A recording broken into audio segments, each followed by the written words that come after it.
Bom dia, boa tarde, boa noite. Vamos começar mais um episódio dos Agilistas. Hoje nós estamos aqui com a Bruna Vautier. Tudo bem, Bruna? Tudo bem, Marcelo. Obrigada pelo convite. Tudo jóia.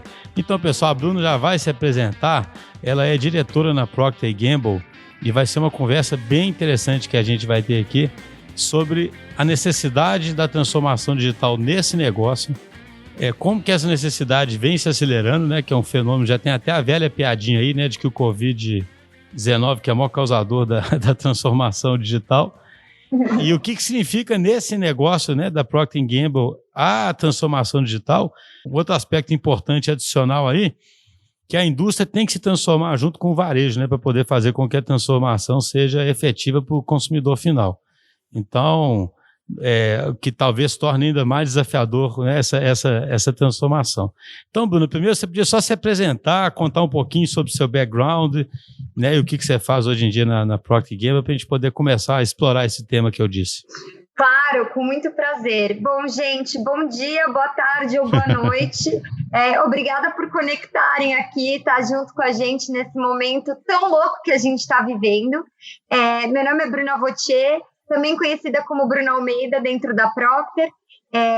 Eu tenho uma história de vida um pouco diferente de todos os outros executivos de mercado, porque eu tenho já 16 anos de casa de P&G. Então, comecei como estagiária e fui crescendo dentro da Procter, e hoje em dia eu tenho uma cadeira de diretoria onde eu vejo todos os varejos direto. Então, eu sou responsável pelas grandes contas, tipo Big, Carrefour, Grupo Pão de Açúcar. Sou responsável também pelas maiores redes de farmácia, então Droga Raia, Drogaria São Paulo, entre outras. E também sou responsável por toda a parte de e-commerce da P&G. E só para não haver dúvida, por quais tipos de produtos? Que é uma infinidade de produtos, né? Toda a linha de produtos?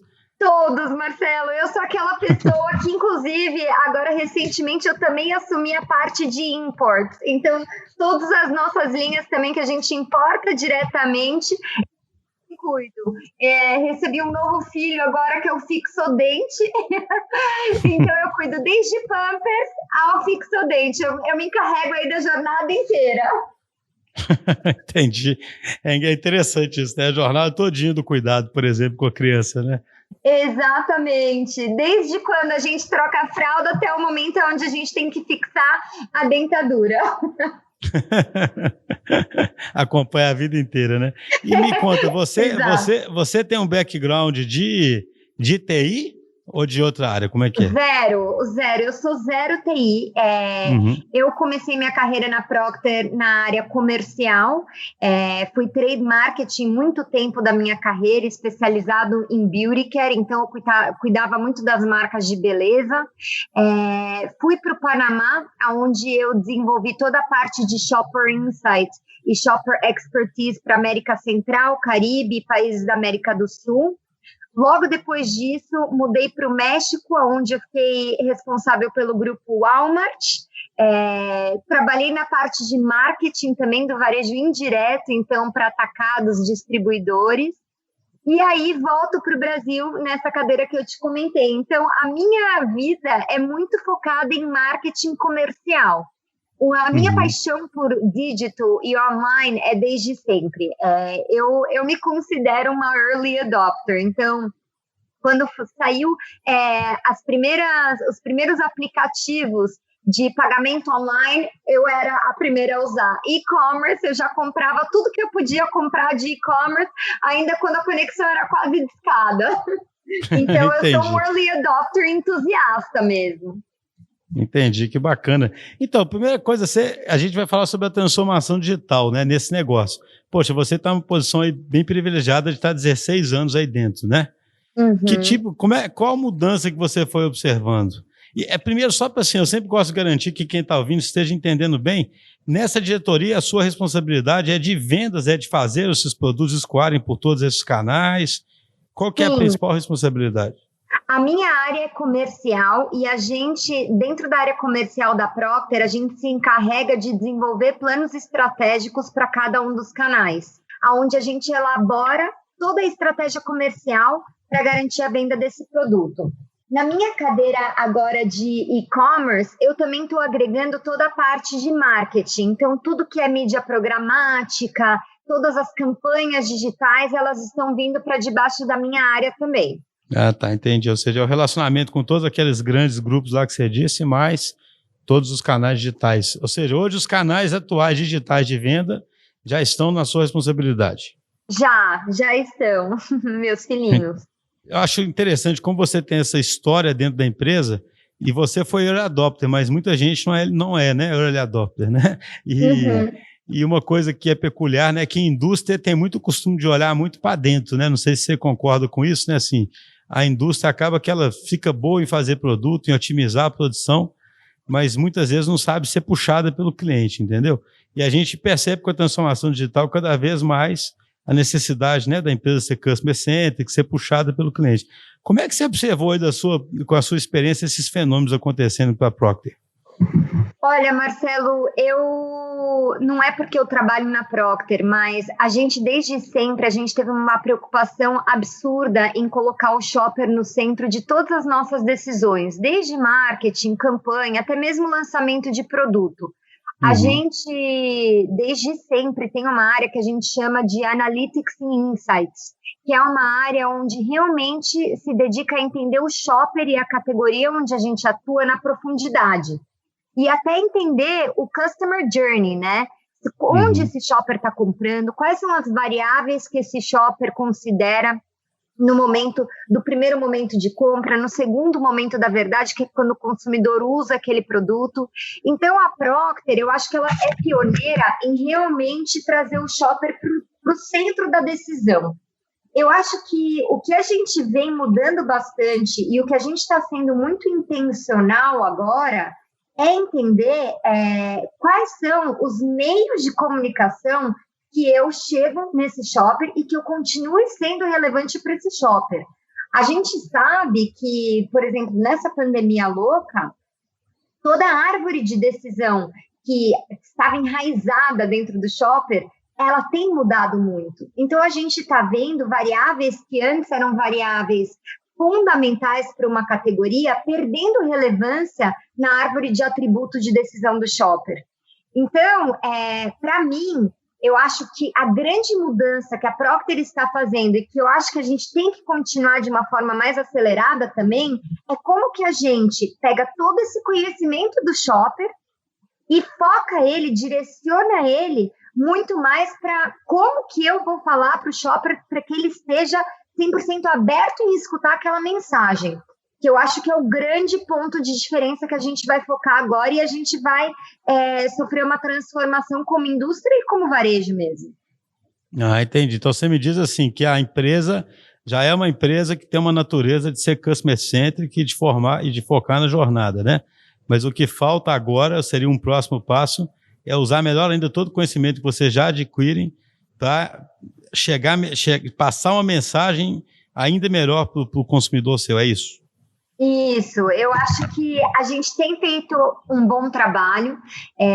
Nessa pandemia, por exemplo, eu acho que a gente consegue se destacar e a gente vê até, né, em resultados, por a gente ser um dos pioneiros a usar o social listening como ferramentas de balizamento de sales também. Então, a gente conseguiu capitalizar todos os dados que a gente obteve de social listening, de criar um canal de comunicação direto para o shopper e comercializar isso com os nossos parceiros, os varejos, junto com eles criando uma estratégia. Uma das coisas que eu comentei com você e que eu acho que é super interessante e tem me ensinado muito é que nesse momento de pandemia, e no momento onde o digital ganha muita relevância, a gente até vê modelos comerciais de negociação mudando muito, né? Porque mesmo que a gente esteja super avançado, os modelos de negociação, de você encontrar o comprador, de você ter aquela discussão de margem, de você falar qual que é a estratégia do seu preço e voltar e chorar, ele teve que ser reinventado, porque agora agilidade é the name of the game. Se você não consegue definir uma estratégia extremamente rápida e implementar ela de uma maneira ainda mais rápida, você está muito perdido. E a comunicação, esse one-to-one communication, ela se torna parte de uma estratégia extremamente relevante. Então, quando eu falo que a gente ainda tem que se reinventar em como a gente fala com o nosso shopper de uma maneira muito mais clara e muito mais rápida, é isso. Como que eu consigo realmente criar esse one-to-one communication de uma forma rápida e de uma forma relevante para esse shopper? Entendi. Você comentou que alguns atributos enraizados, né, na decisão do shopper mudaram, né? Agora nesse novo... Você pode dar um exemplo que ilustra isso? Claro. A gente viu que nos últimos 5 anos, com toda essa mudança de mercado e surgimento dos canais complementares, tipo atacarejo, até mesmo farmácias, né, crescendo muito, abrindo várias lojas, perfumarias, o canal do hipermercado, ele perdeu muito destaque, né? A gente vem sofrendo com uma queda de penetração nesse canal agressiva, que é mais ou menos uns 5 pontos percentuais ano após ano. E nesse momento de pandemia e nesse momento de aflição que todos nós estamos vivendo, a gente começou a perceber que o grande canal ganhador, um dos grandes canais ganhadores, foi o hipermercado. Por quê? Porque o shopper agora, variável preço e portfólio, ele deixou de ser aquela base da pirâmide.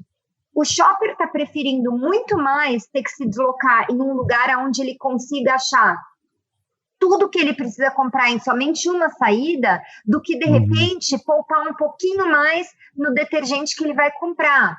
Ou comprar uma fralda com preço por tira um pouco mais baixo. Esse conceito de one-stop shop, que trouxe o hipermercado, né, nos tempos áureos do hipermercado, seu destaque prominente, ele voltou a ser uma variável extremamente relevante. E o e-commerce também, pelo mesmo motivo. Muitas pessoas tinham essa resistência do e-commerce de confiança, né? Será que esse produto vai chegar? De quem que eu estou comprando esse produto? O frete, né? O valor do frete, o tempo de espera. Mas o conceito de one-stop shop, a gente vê que hoje está sendo super relevante.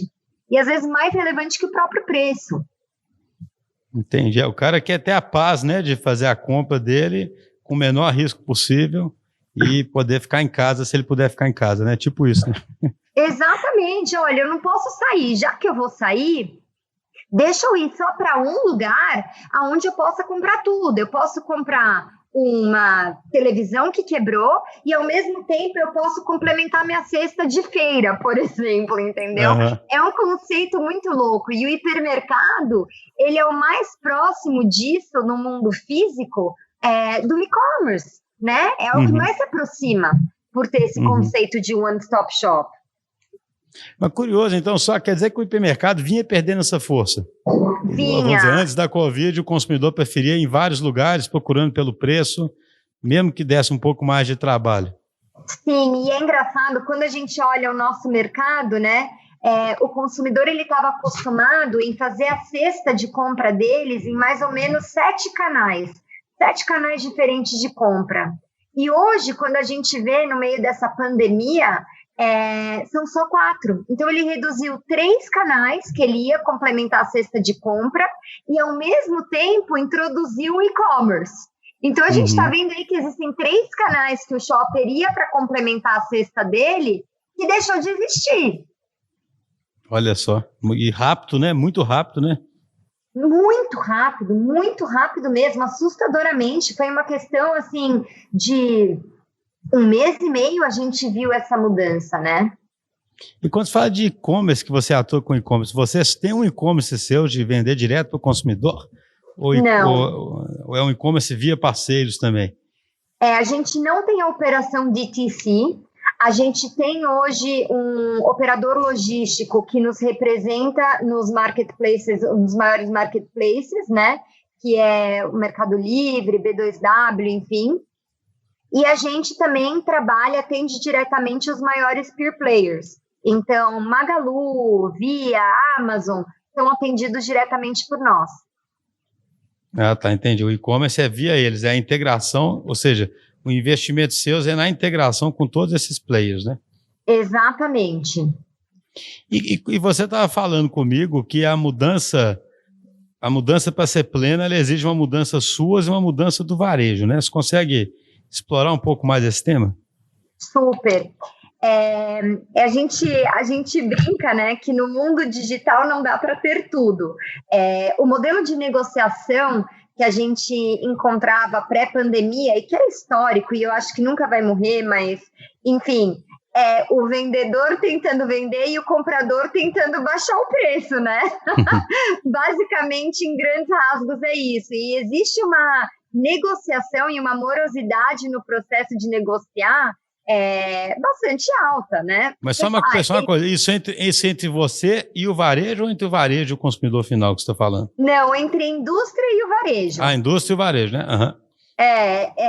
Por mais que você tenha uma excelente relação, o que, no caso, a gente tem com todos os nossos clientes que eu mencionei e que eu cuido, existe um papel natural, né, do negociador e do vendedor. No momento de online, a gente precisa ser muito mais esperto em medir o risco de você perder uma ativação e perder uma atividade por não ter tanto tempo de negociar ela até a sua finalidade. Então, por exemplo, as coisas elas têm que andar muito mais rápido, tanto do lado da indústria, em ceder e trazer uma contraproposta, tanto do lado do varejo, de aceitar uma proposta e já partir para a parte de execução mesmo da ação. É uma mudança de cultura que eu fiquei chocada em ver como a gente conseguiu se adaptar de uma maneira rápida. Então, quando você fala com varejo, até mesmo um varejo que tem a operação maior dele no brick, né, em vez do click, você vê que os caras eles estão realmente conseguindo perceber a importância dessa agilidade. E a gente está começando a ver um grande valor nisso, né? Tanto em capitalizar oportunidades de sazonalidades pontuais e até mesmo maximizar oportunidades com players tipo last milers e players importantes na parte de performance media. Entendi. Você está me falando o seguinte, se eu estou entendendo bem, igual a gente sempre ouve os exemplos de uma Amazon da vida com a incrível capacidade de responder extremamente rápido, fazer testes extremamente rápido para saber o que está acontecendo, né? E capitalizar em oportunidades e não deixar de perder oportunidades, né? E aí você está me dizendo que o mercado ficou muito mais dinâmico e mesmo nas lojas físicas elas estão aprendendo a fazer isso, não só no mundo virtual, e no mundo virtual muito mais. Exatamente. Eu fiquei chocada, né, com a capacidade dos profissionais de se reinventar. Eu achei que ia demorar mais tempo, Marcelo. Você bem sincera. Porque tinha já um script, né, meio tradicional, né? Você vai lá, oferece o produto, né? E aí o cara bota o pedido, não bota, né? E aí, de repente, isso que você falou é incrível, né? A gente gravou um podcast outro dia com o diretor da Falcone, uhum, e ele comentou um negócio super interessante. Falou, olha, a gente acelerou a nossa transformação digital de 24 meses para frente para agora, sabe? Sim. Né? Porque, assim, porque imagina, a Falcone é uma empresa que trabalha muito com uma consultoria presencial, né? Uhum. Aí, de repente, eles foram proibidos, né? De estar presencialmente, né? Então é impressionante como é que o ser humano, no aperto, os tabus quebram e a adaptação ocorre, né? E aí você realmente consegue entender a verdadeira definição de produtividade, né? Porque processos que a gente não conseguia imaginar viver sem se tornaram obsoletos. Por exemplo, uma reunião de negociação num box de um cliente físico. Imagina, era um tabu absurdo você falar que não ia fazer uma reunião semanal dentro de um box, cara a cara, né, com o comprador. Uhum. E hoje em dia a gente vê... Não, espetacular esse exemplo, porque é exatamente isso, né? A gente tem umas premissas que são quase umas verdades absolutas, né? Não tem jeito de fechar um negócio com grande se não for dessa forma, né? Aí passa uma semana e está fechando. Exatamente. E aí você diria que a estrutura, uma coisa que muito interessa aos ouvintes aqui, uhum, qual é a estrutura sua para permitir que esse tipo de adaptação ocorra, sabe? Tipo assim, as pessoas têm autonomia? Como é que, né? Tipo isso, como é que se fecha uma negociação agora? Vocês estão trabalhando remoto, é uma estrutura mais fluida, é mais hierarquia mesmo? Fala um pouquinho sobre a estrutura da Procter, assim. Olha, a estrutura da Procter, ela é uma estrutura, a gente tem diversos níveis hierárquicos, até pelo tamanho que temos, né? A gente é bem segmentado em áreas diferentes de atuação também, o que torna um processo muito mais completo e multifuncional em termos de estrutura. Então, dentro do meu time, é um time liderado por uma diretoria comercial, só que eu tenho recursos multifuncionais dentro do meu time. Então, eu tenho uma pessoa que responde dotted line para mim, financeira, eu tenho uma pessoa de logística, eu tenho uma pessoa de marketing, eu tenho uma pessoa de analytics, que é essa área que eu estava te falando de conhecimento profundo do shopper. Então, essa estrutura matricial permite que, mesmo de uma maneira hierárquica, você consiga tocar em várias áreas. Falando um pouco de estrutura, especialmente no meu time de digital, no e-commerce, eu fortaleci a minha estrutura agora, coloquei mais recursos debaixo da minha gerente sênior, que toca a área de e-commerce. A gente está integrando de uma forma muito mais fluida a parte de marketing, como eu te comentei. Então, vai ter uma interação muito mais fluida entre elas, vai ser um reporte direto para a pessoa do comercial. E isso está funcionando bem, tá? Isso é uma das coisas que eu acho que toda essa transformação digital, nesse momento, nos mostrou que não só fundos comerciais são de extrema relevância para o varejo, mas todo esse investimento de customer acquisition está sendo visto como tão importante quanto, né, o desconto financeiro. Então, essa fluidez e integração multifuncional é super importante. Então, permite que vocês tenham as capacidades necessárias para tomar decisões mais rápido, né? Porque já está todo mundo dentro do mesmo... E como é que fica a TI nisso, né? Você tem uma pessoa de e-commerce, mas uma coisa que sempre é um obstáculo nas empresas são os sistemas legados, né? A velocidade da própria TI. Como é que é a integração com a TI? Olha, a gente tem uma área de TI, mas como temos um diretor que está bem focado em desenvolver sistemas, especialmente para o digital, mas como a gente não opera D2C, a gente se alavanca bastante da plataforma de TI dos nossos clientes. Então, a gente opera muito bem por eles. Na parte de mídia digital e criação de conteúdo, aí sim a gente tem um serviço de in-house que é super bem estruturado, a gente tem o que a gente chama de uma bakery dentro da Procter mesmo, onde a gente cria conteúdos relevantes que pode ser uploaded do dia para a noite, e a gente tem a agência que trabalha in-house com a gente para garantir que essa informação seja sempre atualizada. Ah, tá, interessante. Só para ver que eu sou ignorante nesse assunto, tá? Então... Imagina. Eu não sei se eu estou me explicando bem, mas vamos lá. Você tá... Só para entender, você falou um pouco mais cedo aí que vocês usam bem o social listening, né? Então, eu entendi que vocês geram conteúdo, conseguem ter uma conversa com o consumidor final, só que ele vai comprar efetivamente, não é de vocês, é em outros canais, né?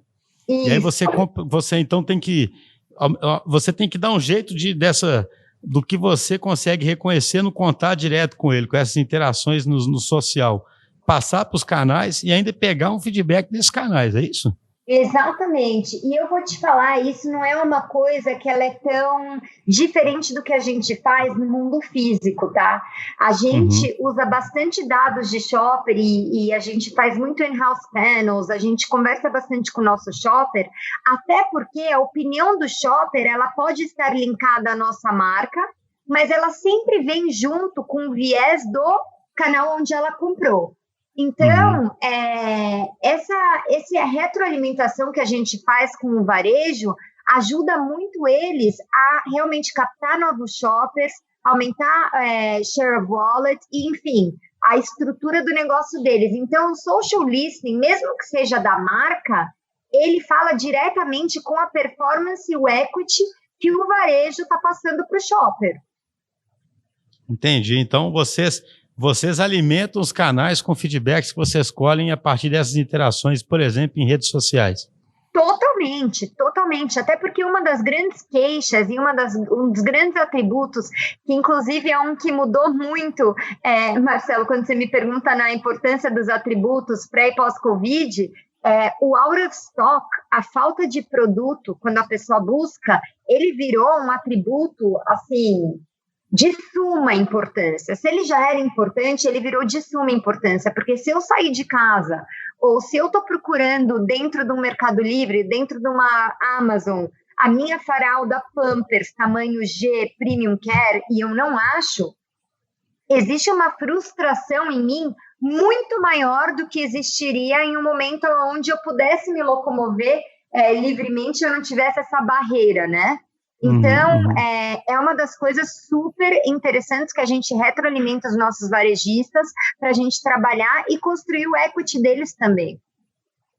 É interessante mesmo, né? Os sentimentos estão mais à flor da pele agora, né? Muito! A tolerância é menor, né? Mas o negócio deles não chegou a sofrer em nenhum momento, não. Chegou até pelo contrário, não é? Não, graças a Deus a gente está num mercado onde a gente não pode reclamar. Bens de consumo, a gente teve ótimos resultados. Agora, quando você fala essa questão de não poder faltar, então vocês têm um trabalho grande de logística, de integração da indústria direto com cada varejo desses para poder garantir que... Muito, muito, muito. Existe uma métrica que a gente lê, inclusive, semanalmente, via plataforma de sistema mesmo, tanto quanto os nossos promotores dentro da loja, que é o out of stock. Então, a gente tem isso no nosso sangue para garantir que a Procter e que os nossos produtos não faltem para os nossos consumidores. A missão de abastecer e servir os nossos consumidores é uma coisa que a gente leva com muita responsabilidade, e o out of stock é a métrica que é principal nessa medida mesmo. Isso é interessante, porque é uma venda que você não fez por um mero problema seu mesmo, né? Sim, você pode não fazer uma venda por uma série de motivos, mas essa de não fazer porque não tinha o produto, né? Foi Exatamente. Só por um problema seu, né? Então seria o pior, além de frustrar o consumidor, é frustrante para a empresa, né? Porque teria uma venda ali, né?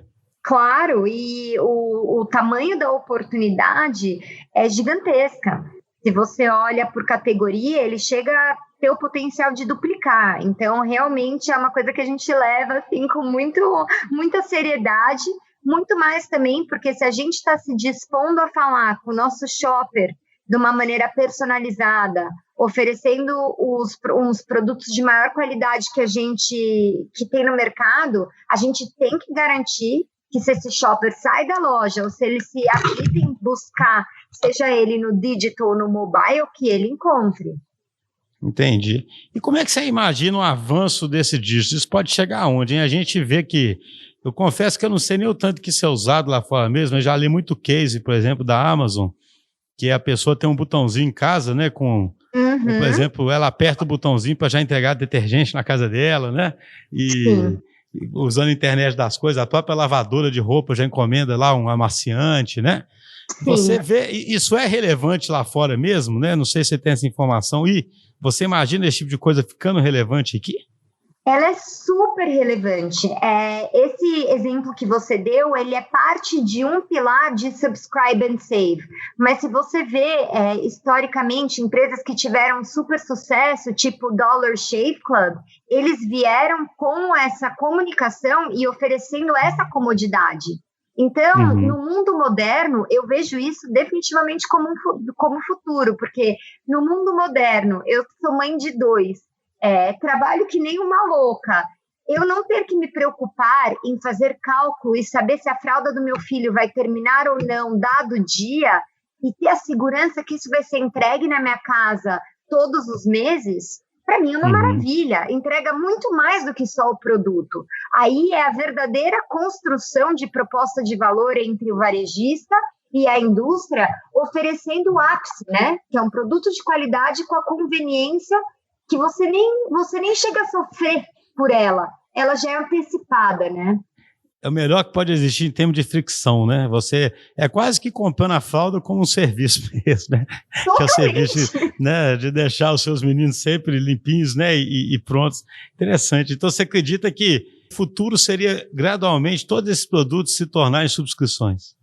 Eu não diria que todo, mas eu diria que grandes players vão ter uma parcela importante do business deles alocada em programas de subscrição, sim.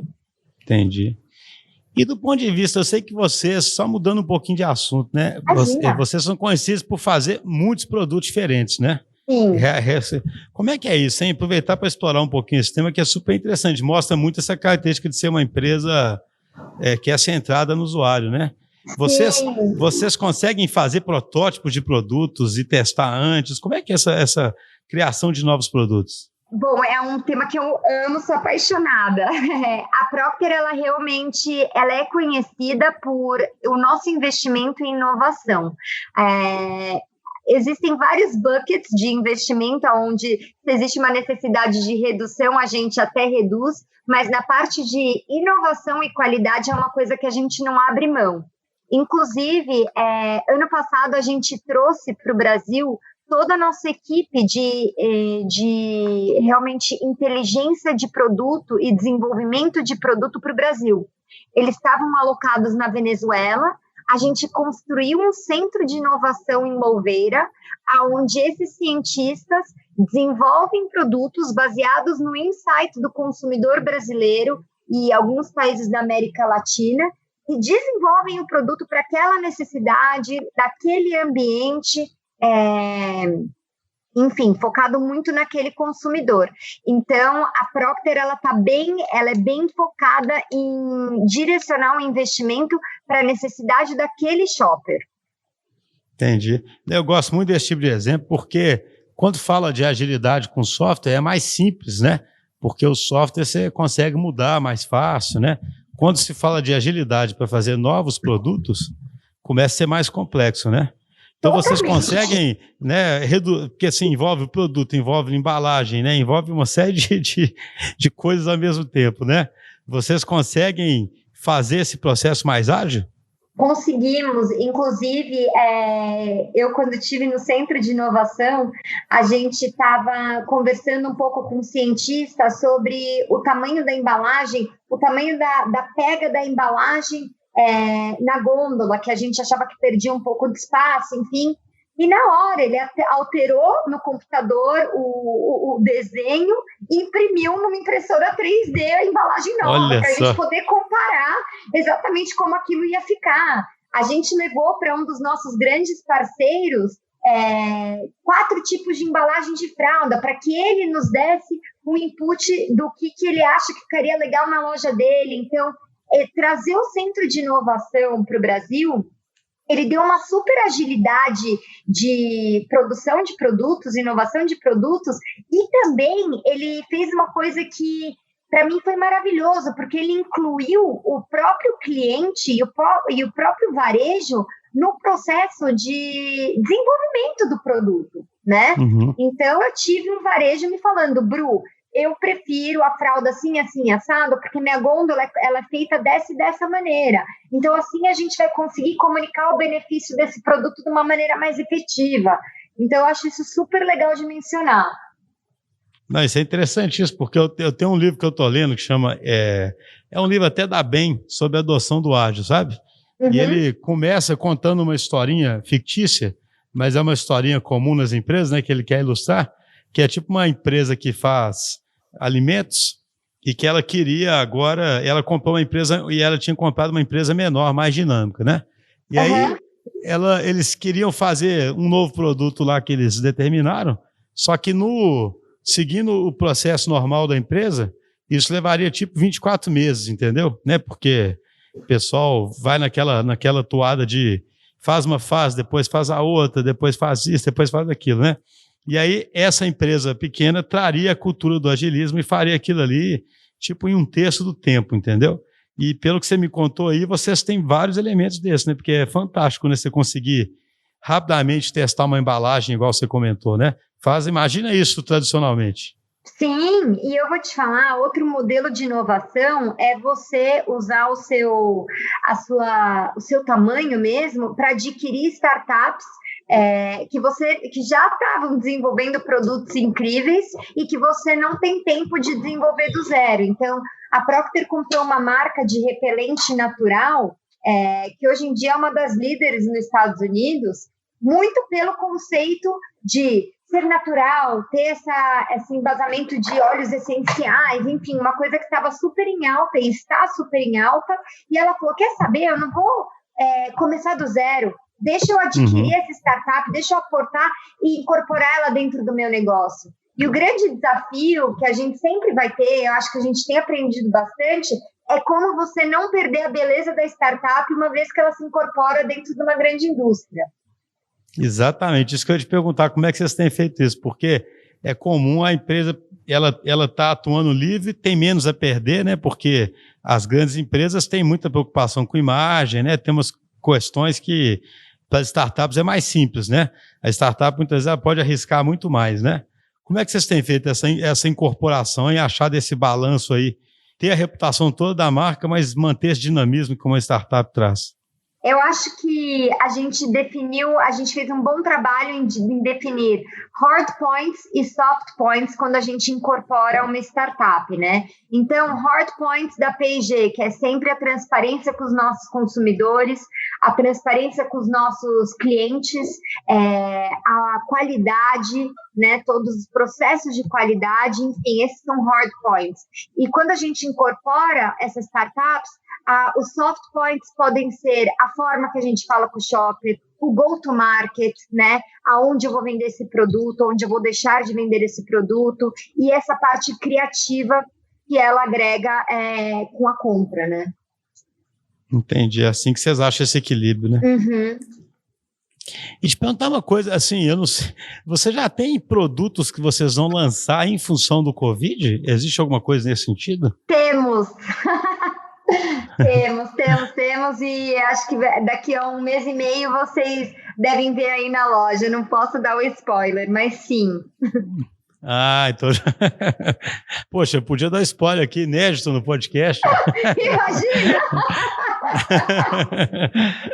Olha, eu sei o seguinte, eu não sei se tem a ver com isso não, mas eu não aguento mais ficar limpando compra, viu? Quando chega do supermercado. Se tivesse uma mágica ali para limpar minhas compras todas, eu vou te falar, viu? Nossa, mas inclusive o Carrefour, eles estão fazendo um trabalho também super legal de aliança com startups, e eles fizeram uma aliança com uma startup brasileira, aonde tem o túnel do esterilizador. Depois que você passa suas compras no carrinho, você passa o carrinho dentro de um túnel que por raios ultravioletas, eu não sei bem a composição, as suas compras já saem esterilizadas. Então isso eles já estão fazendo. Nossa senhora, que maravilha. Eu fico brincando. Tem outra coisa que eu acho que faz falta no mercado, que até se fosse comediante eu faria um quadro sobre isso, conseguir abrir a sacolinha de plástico, sabe? Sem poder passar o dedo na língua, assim. Gente, não dá, não tem como. Você vai a sacolinha de plástico não abre de jeito nenhum. Não, e agora parece que a gente sai de casa e automaticamente começa a coçar o olho e o nariz, né? Exatamente. Eu fico pensando um dia que nós vamos poder jogar as máscaras todas fora, né? Nem me fale. Será que vai chegar esse dia? Ô, Bruno, então muito obrigado. Só para fechar essa conversa, eu percebo então que o caminho, quando você fala em transformação digital, é quase que conseguir um fluxo assim muito contínuo de pegar as percepções dos seus consumidores direto nos seus canais aí, com conteúdo, e traduzir isso nos outros diversos canais em ações que vão ter o dinamismo necessário para a venda fluir e atender essas necessidades que estão mudando, né? Exatamente, Marcelo. Eu acho que a gente sempre tem que considerar as necessidades do shopper e o que o shopper está nos dizendo como a verdade absoluta. Fazendo isso não tem erro. Sabe que isso é a própria definição do ágil, né? E assim, a capacidade de responder a isso rápido é a própria definição do agilismo, né? Concordo. No fundo, todo o movimento do agilismo é para a empresa ser customer-centric e, de fato, conseguir responder bem rápido a quem está movimentando tudo, né? Ô, Bruna, muito obrigado. Eu acho que foi uma conversa excelente. Trouxe um assunto diferente aqui para o podcast. Eu acho que vai ser super legal. Obrigado, viu, pela sua participação. Obrigada a vocês e obrigada pelo convite. Um abraço. Abraço.